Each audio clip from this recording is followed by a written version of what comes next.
우리가 오늘 읽은 본문이 사실은 여러분이 너무나 잘 아는 본문이기 때문에 특별하게 이 본문을 왔다 갔다 하지 않아도 스토리를 다시 설명하지 않아도 대부분 아시는 본문이라 생각합니다. 조금 덧붙이자면 엘리사가 지금 겪고 있는 선지자가 겪고 있는 시대가 어느 시대냐면 대개 학자들에 의하면 요람 왕, 즉 아합 왕 다음이에요.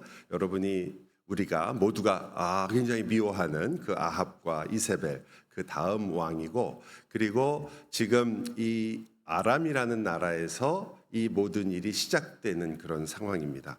여러분 이 엘리사가 엘리야의 제자 같은 그러한 역할을 한다는 것은 잘 아실 겁니다. 그렇지만 이러한 구조가 사실은 구약에 그리고 신약에 계속 반복되는 구조 중에 하나라는 것을 안 끼신 거예요?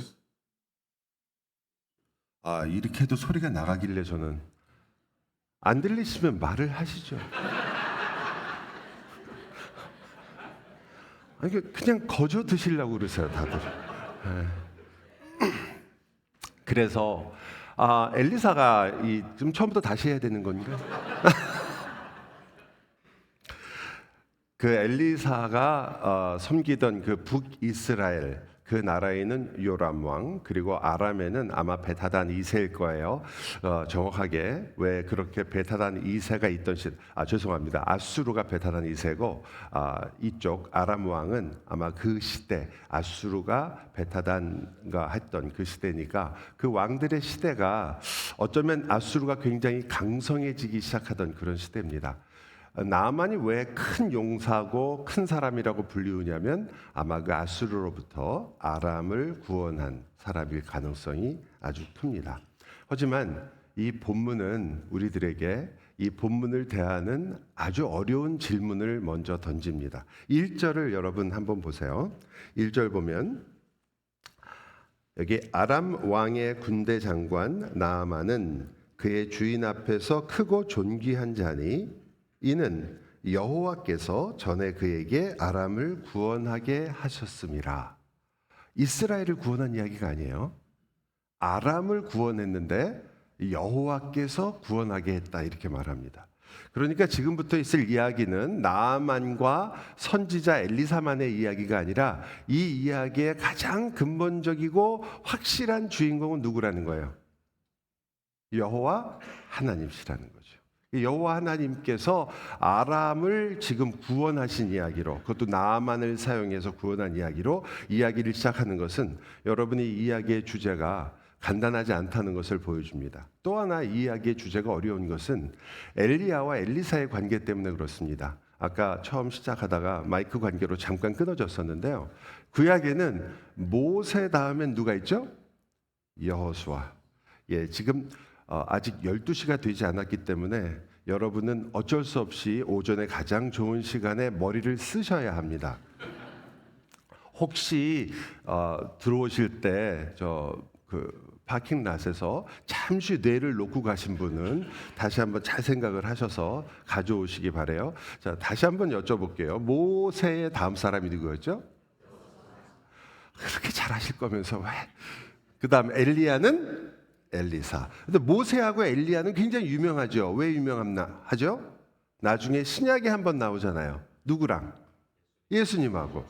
그 예수님하고 같이 나오는 유명한 변화산에 모세와 엘리야가 나온단 말이에요. 이게 특별한 의미가 있는 사람들이에요. 그러니까 모세, 엘리야, 예수님. 예수님은 누구에게? 12 사도가 예수님은 있죠. 사도들이 있습니다. 그래서 우리가 보면 이 두 분이 한 쌍으로서 이렇게 가는 걸 볼 수 있어요. 특히 여러분이 엘리야의 이야기를 보면서 그 세 분의 예수님까지 포함해서 아마 성경 역사상 거의 대부분의 기적이 그의 시대에 일어난 것도 보실 수 있을 겁니다. 가장 중요한 기적들은 이 세 분하고 관계가 있거든요.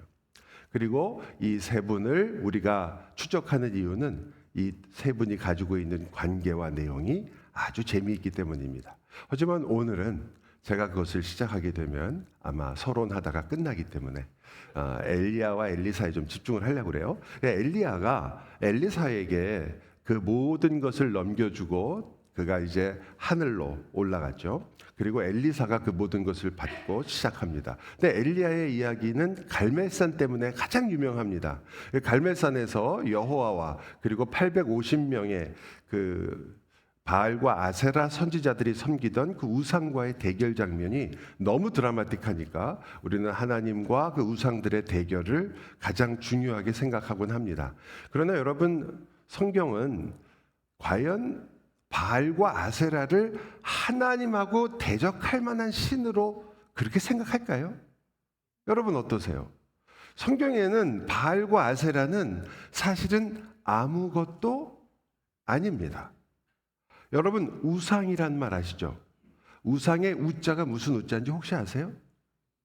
다들 어리석을 우자로 생각을 하세요. 어리석은 형상을 섬긴다고. 아니요, 허수아비 우자예요. 헛되다라는 뜻입니다.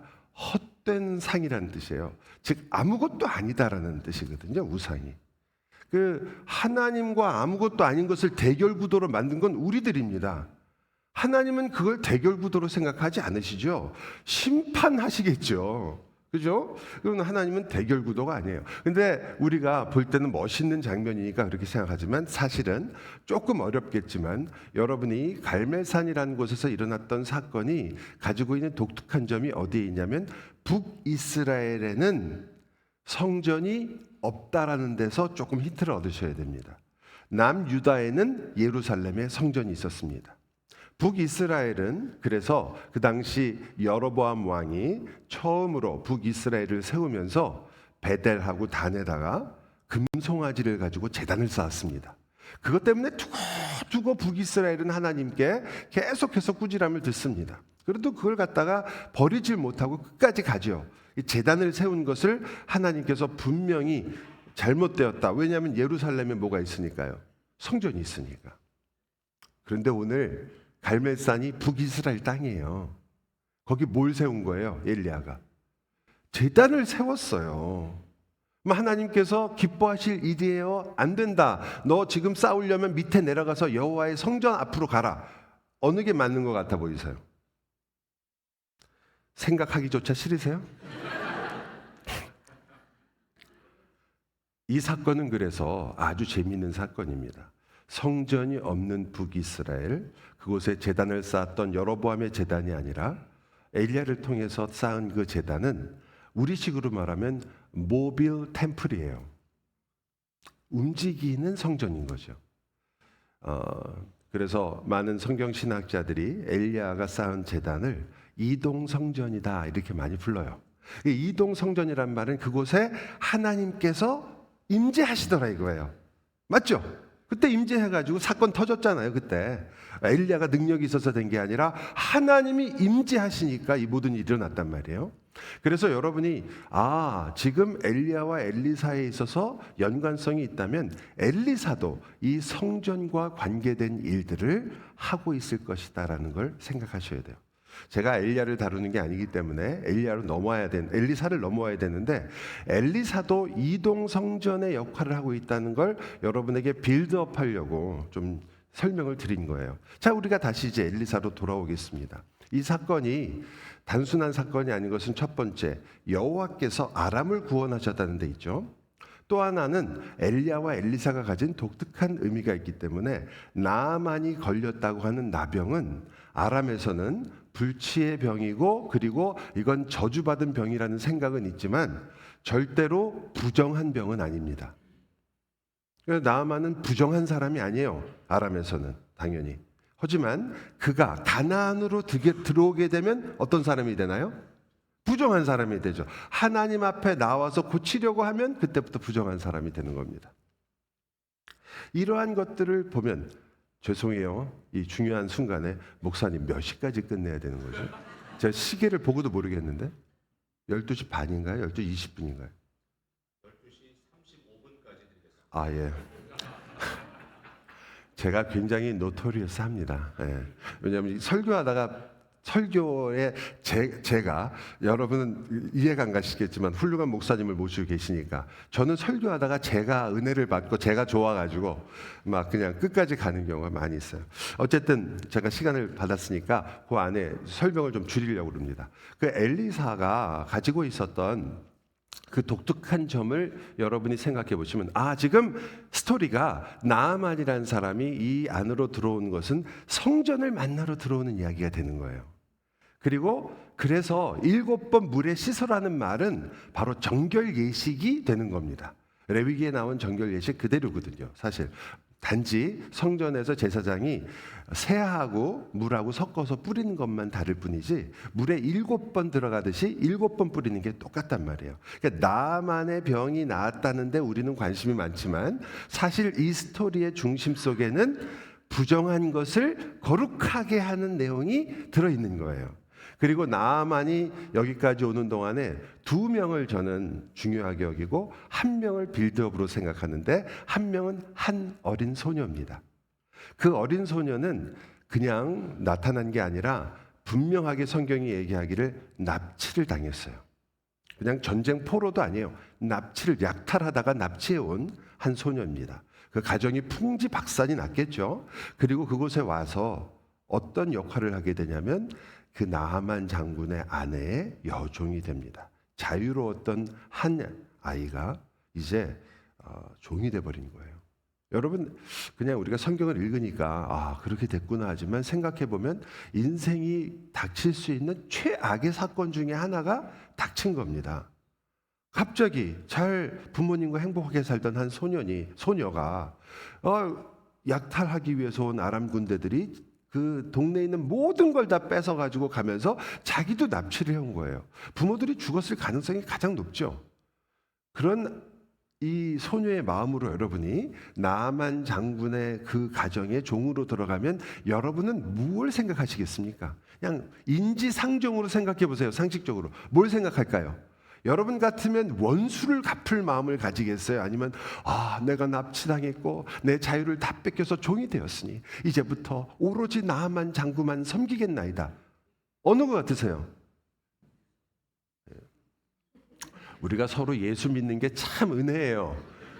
제가 여기서 소리를 지르고 싶었지만 참는 거거든요. 어쩌 이럴 수가 있느냐.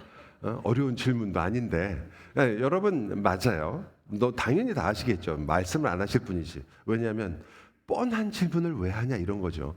근데 이 아이가 나아만 장군의 아내에게 대한 태도는 우리가 말하는 은혜의 태도예요. 내가 나아만 장군이 낫는 방법을 알고 있습니다. 여러분 여기서부터 좀 눈물 나는 얘기 아닌가요? 상상해보세요. 지금 모든 걸 빼앗기고 납치당해갖고 종이 돼버린 한 아이가, 여자아이가 내가 이 주인이 낳는 방법을 알고 있습니다. 이 아이는 그 모든 환경 속에서 어떻게 그럴 수가 있을까요? 무엇 때문에?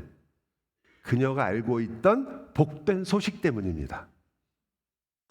우리 동네에 가면 엘리사가 있는데 그 엘리사 앞에만 가면 그가 나을 수 있다라는 그 복음을 갖고 있던 그 여인, 그 아이의 마음에, 이 소녀의 마음에 긍휼한 마음이 있었던 겁니다.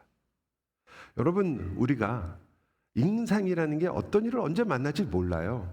우리가 대개는 그냥 평범하게 산다 얘기하지만 평범하게 살다가도 어려운 일을 만날 때가 있거든요.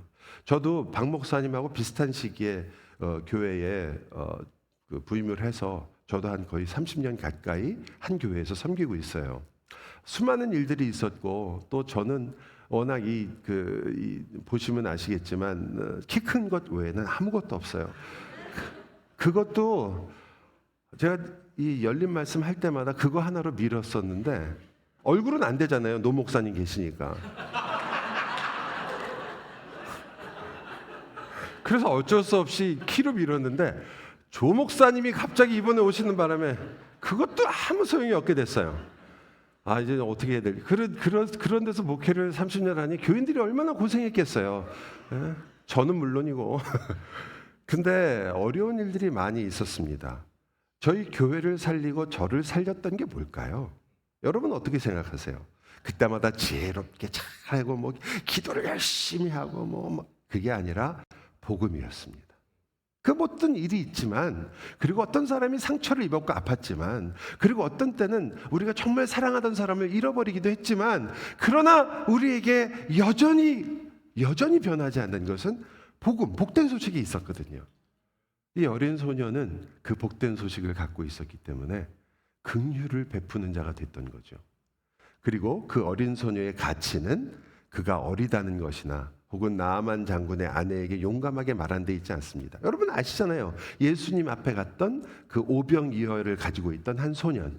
우리가 대개 주일학교에서 아이들한테 얘기할 때는 너희가 아이니까 저 아이처럼 가지고 있는 모든 것을 예수님께 바치면, 드리면 예수님께서 그것을 가지고 오병이어의 기적을 우리식으로 뻥튀기를 해서 많은 사람을 먹이는 기적을 일으킬 수 있다. 그렇게 얘기하지만 사실 그 소년에게 집중된 얘기는 아니잖아요. 우리는 그 소년의 이름을 모르죠. 소녀의 이름도 모르지만 그 소년에게 가장 중심됐던 것은 그가 가지고 있는 것을 누구 앞에 갖고 가느냐잖아요. 네? 엉뚱한 데 가져갔으면 아무것도 아니었을 것을 그리스도 앞에 가져갔을 때 그 그리스도 때문에 그 일이 일어난 거잖아요.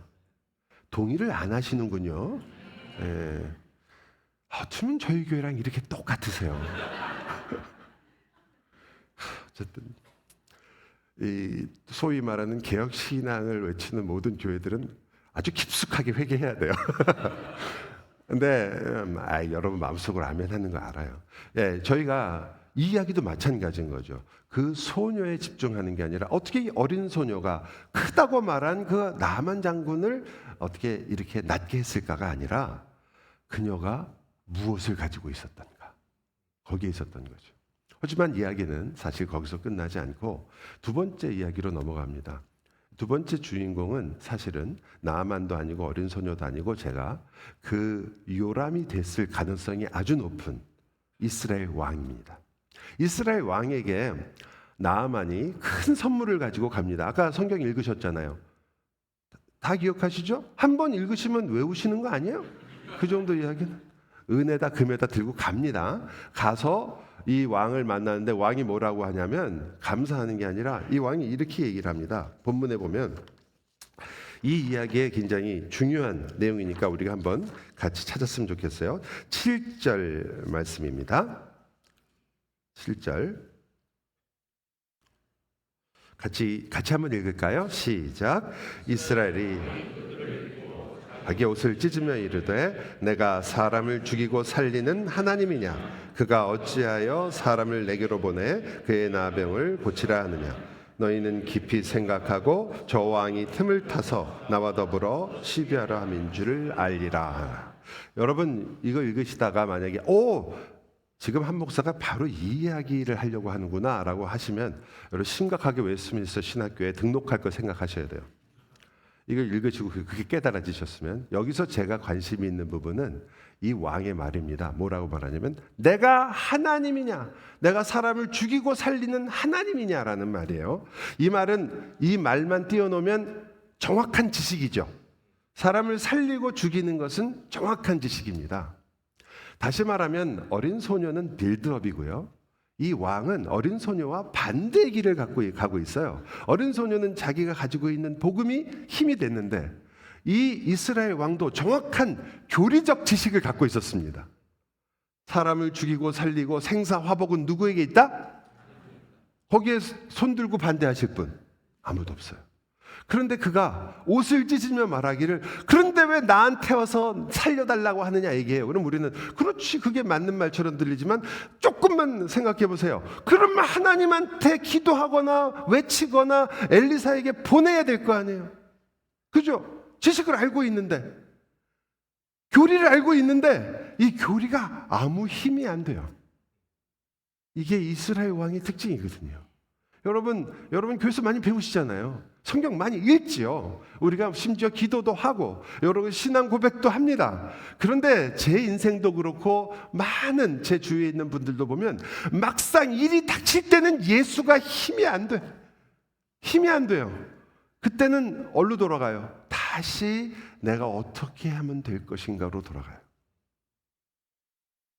너무나 분명한 진리를 알고 있는데 만약에 진리가 힘이 안 된다면 어떻게 하면 좋아요? 주님은 나의 힘이십니다. 그리고 결론은 뭐냐면 그래도 이 문제는 하나님만으로는 안 돼. 주님이 나의 모든 것 되십니다. 그래도 이 문제는 내가 좀 우리 자식 직장 문제는 그럼 좀 뭔가 엑스트라 은혜가 필요해 라고 생각하시는 거죠. 그러니까 여러분이 믿고 있는 진리는 힘이 되지 않습니다. 어떻게 하면 좋을까요? 이스라엘 왕도 그랬다는 거죠. 여러분 이해는 가요. 왜냐하면 나아만이 왔을 때요, 뭘로 갖고 왔냐면 그 선물을 가지고 이렇게 온 게 아니라 성경에 말하면 말을 타고 왔는데 병거, 전차를 같이 갖고 왔어요. 참, 우리 모두 생각이죠. 아니, 소달구지를 좀 갖고 오지. 그러면 저 사람이 나에게 부탁하러 오는구나 정도로 알 텐데 이 왕은 어떻게 생각했어요? 저가 이것을 트집 잡아서 우리를 공격하려고 하는구나 이렇게 생각한 거예요. 하지만 그 말과 전차 뒤에는 뭐가 있었습니까? 줄 선물이 있었습니다. 그 안에 보물이 들어있었어요. 그런데 그 겉에 것만 보고 그냥 넘어간 거죠. 물론 이것은 어떻게 적용하느냐에 따라 다르지만 저희가 갖고 있는 이제까지 본, 즉 바른 교리를 갖고 있는 우리가 오해하고 흔들리는 이유와 연관시켜 본다면 저희가 부탁드린 문제를 우리는 너무 우리식으로 해결합니다. 그리고 해석합니다. 눈에 보이는 거 사실이에요. 하지만 우리는 진실을 보는 눈을 자주 잊어버립니다. 하나님이 이 모든 일의 주관자이시다. 하나님께서 이 모든 것을 완성하는 분이고 하나님께서 이 모든 일 속에서 사람을 죽이고 살리는 모든 일은 하나님께 속한다라고 고백하는 그 고백은 까맣게 잊어버리고 뭐만 보여요? 말과 전차가 보이는 거죠. 하지만 그 안에는 여러분이 너무나 많이 들은 스펄전 목사님의 그 유명한 말, 모든 고난은 위장된 축복이다.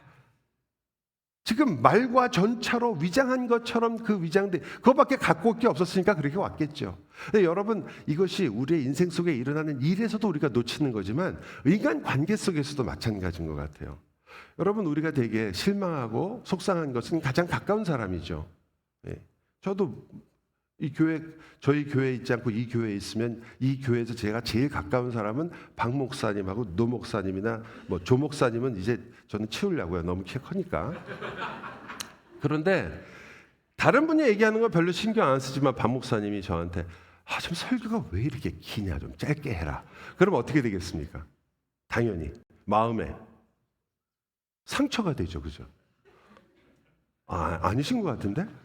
하지만 원래 의도는 뭐죠? 원래는 우리 교회 예배에 이 예배가 하나님 앞에서 온전히 드려지고 모든 성도들이 정말 기쁨으로 말씀을 듣고 그리고 말씀에 반응할 수 있도록 좀 잘 정리해 주십시오라는 뜻이에요.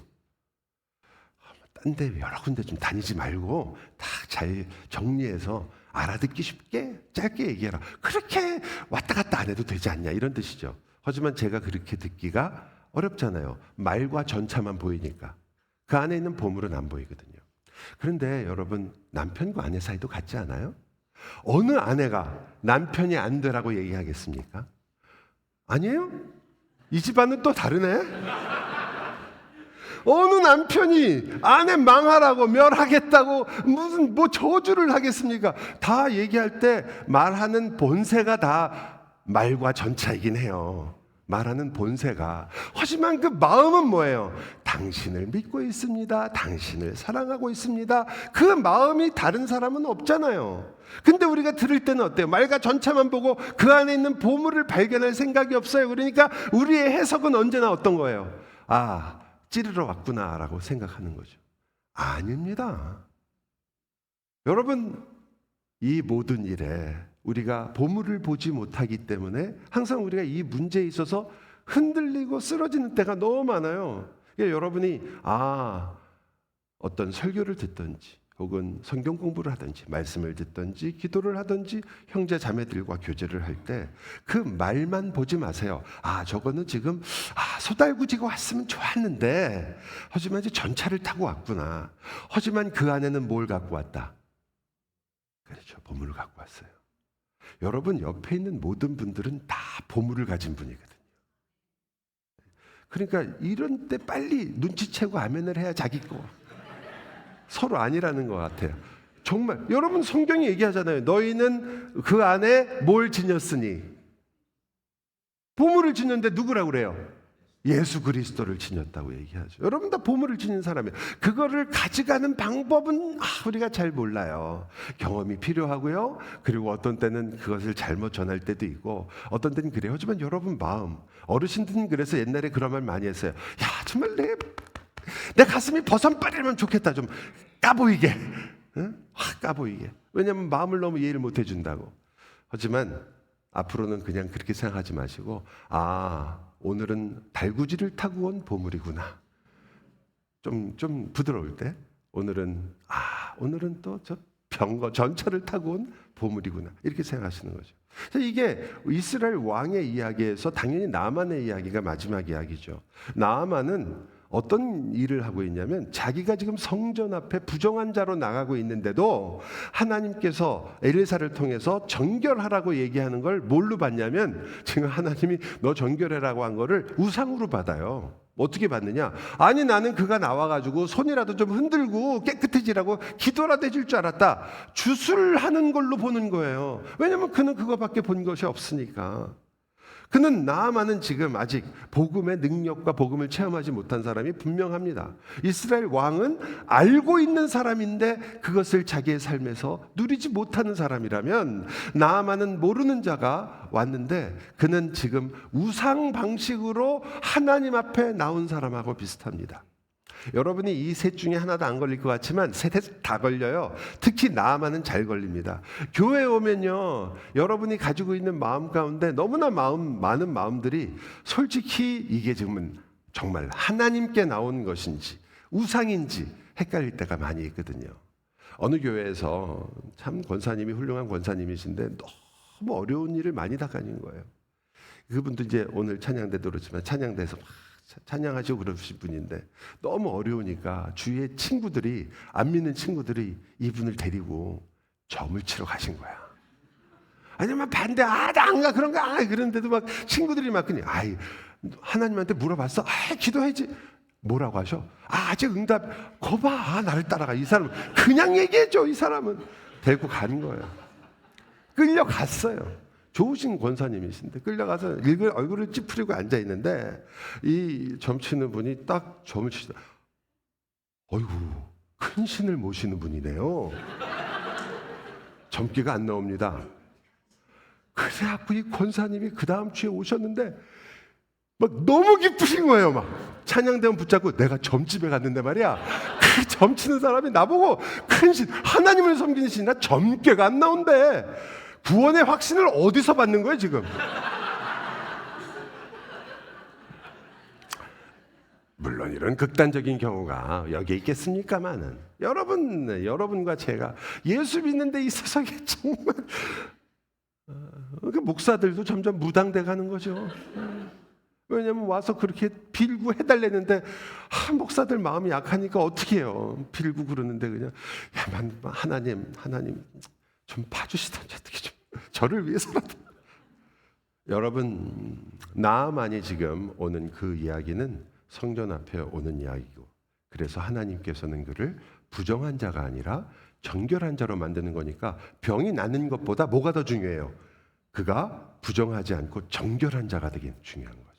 여러분과 제가 와서 물론 우리의 간증이 참 많고 좋습니다. 병이 나은 이야기, 또 하나님께서 기가 막힌 방법으로 우리의 어려움을 해결해 준 이야기, 직장에서 일어난 이야기, 가정에서 일어난 이야기, 모든 간증들은 아름답습니다. 그러나 여러분, 적어도 이제 앞으로 여러분의 간증하고 끝날 때는 그래서 하나님이 그렇게 하셔갖고 우리 정말 내가 예수를 믿고 다시 회개하고 돌아와서 열심히 교회 새벽 기도부터 다녔더니 풀리지 않던 회사 문제가 풀려서 회사가 잘 나가게 됐다. 여기서 끝내시면 정말 여러분하고 저하고 앞으로 친구 안 하는 거예요. 어르신들하고는 저는 아들하고 어머니 아버지 안 하는 거예요. 거기까지 하시면 안 돼요. 꼭 다음을 가셔야죠. 그렇게 해서 내가 하나님을 알게 되었다. 하나님의 은혜가 어떤 것인지를 보게 되었다. 이것도 물론 버릴 일이 아니지만, 그러나 하나님의 목적은 나로 하여금 거룩한 자가 되게 하고 성결을 추구하게 하고 하나님이 누구이신지를 알게 하고 주님께 감사하게 하더라. 여기까지 가셔야 돼요. 그게 간증이죠. 그래야 실패해도 할 수 있잖아요. 그래서 내가 새벽 기도까지 다 했는데도 회사 일은 안 풀리더라. 쫄딱 다, 그 말은 하면 안 되죠. 예. 이렇게 되더라. 그래도 나는 이 일 통해서 하나님께는 가까이 가게 되더라. 주님을 믿게 되더라. 내 마음이 겸손해지더라. 그래야 되죠. 나아만과 같이 되면 안 되죠. 여러분, 이 나아만이 병을 낫게 되는 이 이야기는 여러분이 만약 그 스토리가 어떤 것인지 정말 알고 싶으시면, 스토리가 정말 이 의미가 뭐냐 알고 싶으시면 박성일 목사님을 조르세요. 이 부분을 설교해 주십시오. 저는 못합니다. 7분밖에 안 남았어요.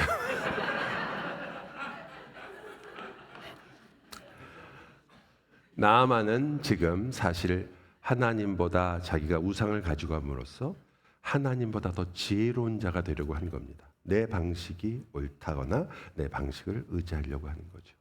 그러나 여러분도 아시는 것처럼 이 구절을 다 기억하시죠? 유대인은 표적을 구하고 헬라인은 지혜를 찾으나 우리는 십자가에 못 박힌 그리스도를 전하니 유대인에게는 꺼리끼는 것이요 이방인에게는 미련한 것이로되.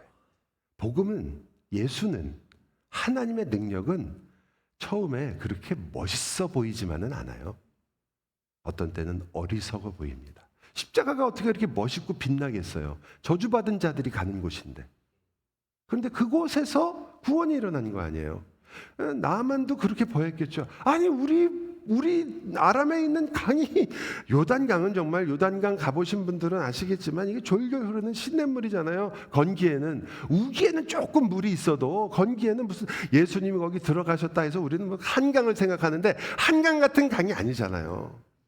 제가 꼭 갔다 본 것 같죠? 저는 갔다 본 적은 없어요. 그런데 여러분, 그게 여러분과 제가 놓치는 장면이죠. 똑같아요. 나아만도. 더 좋은 게 있는데 더 지혜롭게 생각한 거죠. 맞는 말처럼 들리잖아요. 아니다. 하나님의 지혜는 인간이 측량할 수가 없어요. 하나님의 어리석음이 사람보다 지혜롭고 하나님의 약하심이 사람보다 강하니라. 여러분, 이 이야기의 가장 멋있는 부분은 이 모든 일이 벌어져서 하나님께서, 야 나아만 너 그럴 수 있냐? 아니 이스라엘 왕 뭐 옷을 찢어? 나한테 회개하는 것도 아니고 분을 내? 그렇게 하는데도 불구하고 뭐라고 말하냐면 엘리사가 나에게 데리고 오라. 복음 앞으로 나오라. 여러분, 오늘 설교를 들으면서 그래 내가 그거를 잘못했구나. 내가 생각을 못했구나 하는 게 혹시 있으시면 그래서 다음부터는 잘해야지 그렇게 생각하지 마시고요. 지금 여기서 복음 앞으로 나오라. 그리스도에게로 나오라. 주님, 내가 가지고 있는 지혜가 아니라 하나님의 지혜가 나보다 귀한 것을 알며 내가 가지고 있는 이 올바른 교리만이 아니라 지금 그 교리가 능력이라는 것을, 그리스도로 인하여 진정한 나의 인생을 붙드는 것이라는 것을, 내가 믿음으로 말미암아 여러분이 하는 것처럼 의롭다함을 칭하게 된 것이, 나와 같은 이가 감당할 수 없는 그 하나님의 놀라우신 은혜가, 이 세상 사람들이 누가 나를 의인이라고 칭하겠습니까? 어느 누가 나를 의롭다고 보겠습니까? 그러나 하나님은, 나의 아버지는 나를 의롭다고 칭하신, 그것이 여러분에게 힘이 되어야 되지 않겠습니까? 그러므로 저는 여러분이 먼저 이 모든 일에 하나님께서 이 일을 시작하셨다는 것을 기억하여 그분이 여러분의 모든 것이 되어서 살리셨고 그 복음이 역사할 것이고 여러분의 지혜가 아니라 하나님의 지혜가 여러분의 인생에서 풍성하게 되기를 간구하고 원하는 것입니다. 그래서요, 제가 마지막으로 여러분하고 찬송을 하나 부르고 끊으려고 해요. 사실 여러분, 예수님이 이렇게 말씀하세요. 나중에, 야, 이스라엘에 그때 너무나 많은 사람들이 나병에 있었다. 그런데 그 중에 딱 한 명만 고침을 받았다. 읽어드릴게요. 누가복음이니까. 또 선지자 엘리사 때에 이스라엘에 많은 나병 환자가 있었을 때 그 중에 한 사람도 깨끗함을 얻지 못하고 오직 수리아 사람 나만뿐이었더라. 여러분, 우리가 만일 오늘 말씀을 읽고도 이스라엘 왕처럼 행동해 버린다면, 우리가 말씀을 읽고도 하나님의 놀라운 은혜보다는 여러분의 귀를 즐겁게 하는, 아 그래 하나님은 나와 함께 하신다, 거기서 멈추신다면, 진정 하나님의 다스리심을 받는 것이 우상과 싸우는 것인데, 여러분은 그게 너무 머리에 너무 깊이 들어가신 것 같아요. 내가 하나님보다 더 사랑하는 게 우상이다. 이걸 여러분이 전가의 보도처럼 생각하세요. 그래서 나는 세상을 사랑하지 않았기 때문에 와서 예배하고 있다, 그래서 안심을 하시는 것 같아요. 아니요, 그 말이 다 틀린 말은 아니지만 반드시 기억하셔야 돼요. 내가 하나님보다 더 사랑하는 게 우상이 아니고요, 그 하나님이 원하시는 대로 내 삶을 드리고 하나님이 통치하도록 하지 않는 게 우상이에요. 여러분이 여러분 중에 누가 집에다가 우상 갖다 놓으세요? 근데 여러분이 하는 일은 뭐래요? 돈이 우상이라고 할 때는 그 돈을 내가 난 돈을 돌같이 본다, 난 돈 정말 금을 돌같이 본다, 그런 분은 조용히 예배 후에 저를 만나주세요. 저는 돌을 무척 좋아합니다. 그냥 저한테 다 쏟아주세요. 얼마든지 받아들일게요. 난 돈을 그래도 예배 시간 지키고 항상 예배한다, 그렇게 생각하시면 그게 아니라 그건 지금 우상을 섬기지 않으려고 여러분이 시작하신 거고, 진짜 내용은 어떻게 돼요? 그 돈을 하나님의 뜻대로 쓰셔야 우상을 섬기는 게 아닌 게 되는 거예요. 거기 가셔야죠. 그냥 난 이거보다 이거 더 사랑한다, 난 다른 거 하나님 사랑한다. 사랑하는데 어떻게 돈을 하나님의 뜻대로 안 쓰시면서? 아니죠. 그런 것처럼 저는 여러분이 그 일까지 가시기를 바라고, 하나님께서 천지를 주관하시는 분이라는 것을 잊지 않으셨으면 합니다. 그래서 나아만처럼 여러분도 단 한 분이라도 하나님의 이 경고의 말씀을 깊이 생각하고 여러분의 삶 속에서 열매를 맺기를 바라는 거죠.